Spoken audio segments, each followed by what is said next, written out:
Hello everyone, आज हम बात करने वाले हैं एक टैबलेट के बारे में। यानी जो कि हम यूज़ करते हैं पीरियड को लाने के लिए भी, और अगर पीरियड डिले करना है तो उसके लिए भी हम यूज़ करते हैं। तो अब उस टैबलेट के बारे में हम जानेंगे कि ये कौन सा टैबलेट है और किस तरह से ये काम करता है कि पीरियड इससे लाया भी जा सकता है, और क्या ये इसका वर्क होता है कि पीरियड को अगर डिले करना है तो उसको डिले भी कर देता है।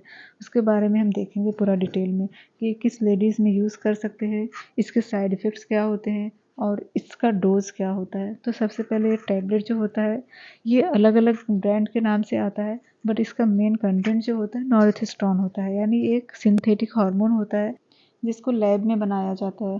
अब इसका यूज़ हम किस लेडीज़ में करेंगे और इसका डोज़ क्या होगा उसके बारे में हम देखते हैं। तो सबसे पहला तो ये नॉर्थस्टोन जो होता है वो अलग-अलग ब्रांड के नाम से अलग-अलग एमजी के हिसाब से आता है, डोज़ के हिसाब से आता है। तो इसके 2-3 ब्रांड नेम जो है यानी रजिस्ट्रान हो गया, प्राइमलूट हो गया, ये सब जो होता है 5 एमजी का भी आता है, 10 एमजी का आता है।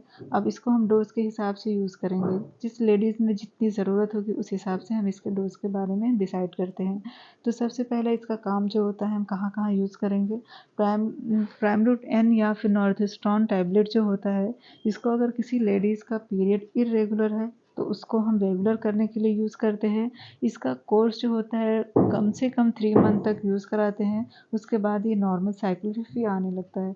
इसके अलावा जो होता है एंडोमेट्रियोसिस, यानी इसमें जो होता है यूट्राइन लाइनिंग जो होती है अंदर तक चली जाती है। जो एंडोमेट्रियम की लाइनिंग होती है अंदर तक चली, यूट्रस के अंदर तक चली जाती है, जिसकी वजह से पेन होता है और ब्लीडिंग ज़्यादा होती है।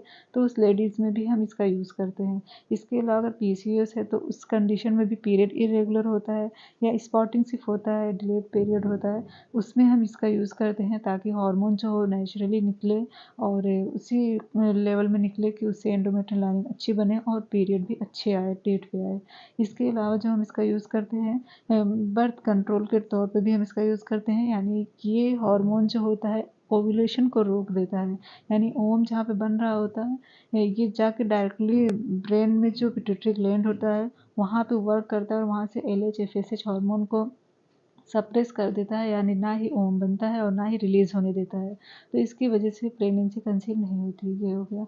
तीसरा ये होता है कि अगर कोई लेडीज़ का पीरियड मंथ में कई बार आ रहा है या फिर लेट आ रहा है, या फिर बहुत ज़्यादा ब्लीडिंग हो रही है या बहुत कम इसमें हो रहा है, स्पॉटिंग जैसा हो रहा है, तो उस लेडीज़ में भी हम इसका यूज़ करते हैं। इसके अलावा अगर कोई लेडीज़ जैसे अगर किसी का मिस्ड अबॉर्शन हुआ है, उसके बाद अगर बहुत दिनों तक स्पॉटिंग आ रहा है, तो एक बार अल्ट्रासाउंड करने के बाद अगर वहाँ पे कोई भी प्रोडक्ट बचा हुआ नहीं है यूट्रस में, तो हम इस टैबलेट का यूज़ करते हैं पूरा मंथ तक, 21 डेज़ तक, ताकि पीरियड जो हो वो डेट पे आए और बीच-बीच में स्पॉटिंग ना हो।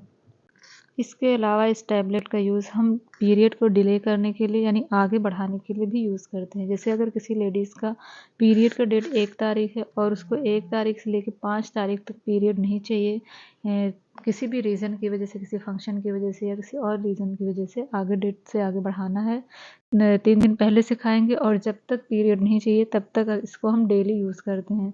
और फिर जब हम टैबलेट स्टॉप करते हैं तो उसके बाद फिर 4 से 5 दिन या 1 वीक के अंदर ही पीरियड आ जाता है।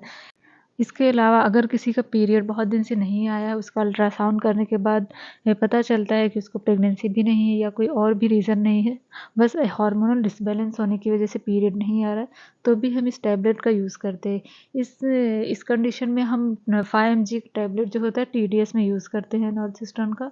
टीडीएस यूज़ करने के बाद 3 दिन के बाद स्टॉप कर देते हैं और फिर उसके बाद 1 वीक के अंदर पीरियड आ जाता है। ये हो गया यूसेज उसका और उसके डोज के बारे में, यानी हम कौन सी कंडीशन में कितना टैबलेट कितने दिन तक के लिए यूज़ करते हैं। अब इसके बाद हम देखेंगे कि इस टैबलेट का यूज़ किस लेडीज़ में नहीं करना चाहिए। तो सबसे पहला ये है कि ड्यूरिंग प्रेगनेंसी, यानी अगर कोई लेडीज़ प्रेग्नेंट है तो उस लेडीज़ में नहीं यूज़ करना चाहिए। दूसरा ये है कि अगर कोई प्रेगनेंसी कंसीव हुई है किसी लेडीज़ में और वो मिस्ड हो गया, ख़राब हो गया है और यूट्रस में भी कोई पार्ट बचा हुआ है, यानी कोई प्रोडक्ट अभी बचा हुआ है यूट्रस में, तो हम इसका यूज़ नहीं करते हैं। तीसरा ये है कि आफ्टर मेनोपॉज़, यानी जिस लेडीज़ में पीरियड आना बंद हो गया, उसकी एज 45 ईयर्स हो चुकी है, 45 ईयर से ऊपर हो चुका है, तो भी हम इस टैबलेट का यूज़ नहीं करते हैं। एंड फोर्थ ये है कि अगर कोई लेडीज़ प्रेगनेंसी कंसीव होने के लिए कोई मेडिसिन यूज़ कर रही है, यानी इनफर्टिलिटी ट्रीटमेंट उसका चल रहा है, तो ऐसी कंडीशन में भी हम इस टैबलेट का यूज़ नहीं करते हैं, क्योंकि जब हम इस टैबलेट का यूज़ करते हैं तो एग रिलीज़ नहीं होता है, यानी जो अंडा होता है वो बनता भी नहीं है और ना ही रिलीज़ होता है।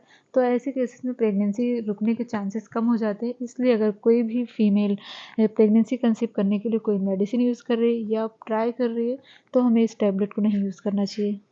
अब हम इसके साइड इफ़ेक्ट के बारे में देखेंगे कि इसके यूज़ करने की वजह से क्या-क्या नुकसान हो सकता है। तो सबसे पहले ये है कि अगर डिज़ीनेस होता है, नौसिया वोमिटिंग होता है, या अगर कोई पेशेंट ऐसी है जिसमें बच्चेदानी में सूजन है या बल्कि यूट्रस अल्ट्रासाउंड में आ रहा है, तो उस पेशेंट में भी हम ज़्यादा अगर यूज़ कर देते हैं तो उससे और हैवी ब्लीडिंग होने के चांसेस होते हैं, एब्डोमिनल पेन होने के चांसेस होते हैं। इसलिए हमें कोई भी टैबलेट जो होता है डॉक्टर के गाइडेंस में ही यूज़ करना चाहिए। Thank you.